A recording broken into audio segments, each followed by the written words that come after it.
say that, and things yeah, like that? it's what we are seeing right now. It's more like each one of your co-founders, you need to have like skills that it's a kind of like it's additional skills, yes, complementary skills for each one of you. Because again, once you are here, you will face a lot of different challenges. So each one of you will need to have a really strong background in whatever you are like doing, because you will be like the responsible of like going forward and so on. For instance, if you're like the CTO, you have like a lot of different things that you need to understand how it works here. Maybe you need just to evolve the platform and so on. So you need to be really like deep into that. And then like the CEO will be the one like going through like grants or even like investments and so on. It needs to be clear what's going to be each one of the roles, and you need to have a really strong background just to support on that.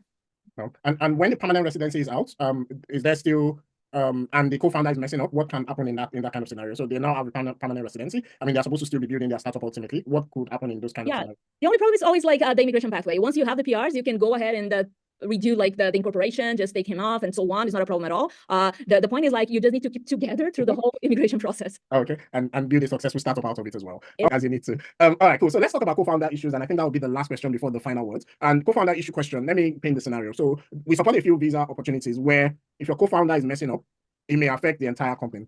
It may jeopardize the ability for the others to be able to settle. Specifically would be the UK self-sponsorship route. This is one of the routes that we currently support on the platform. And one of the things we want is that if you're coming on that particular route, ensure that these are co-founders you trust who are ready to work with you in the long haul, so that you don't get to year 3 of a 5-year, 6-year journey and then company has scattered and you have to look for other routes. So that's the background of this question. And so the question is, what if my co-founder after 2 years says they are not doing again, they want to leave, they are not working in the startup again? Marcel, what would happen in that case? And the permanent residency isn't yet out. What happens to the startup at that case? Yeah, it's going to be a problem because it's the same as UK. So once we issue the letter of support, you cannot change any detail around, just because otherwise we jeopardize the whole case. So for instance, in the middle of the process, like during these 3 years, one of the co-founders, they just want to like step back. It's going to be a problem because the whole case will be rejected. So I would say that you need to choose really well your co-founders, because it's a marriage. You need to keep with them until the end of the process, at least. Yeah.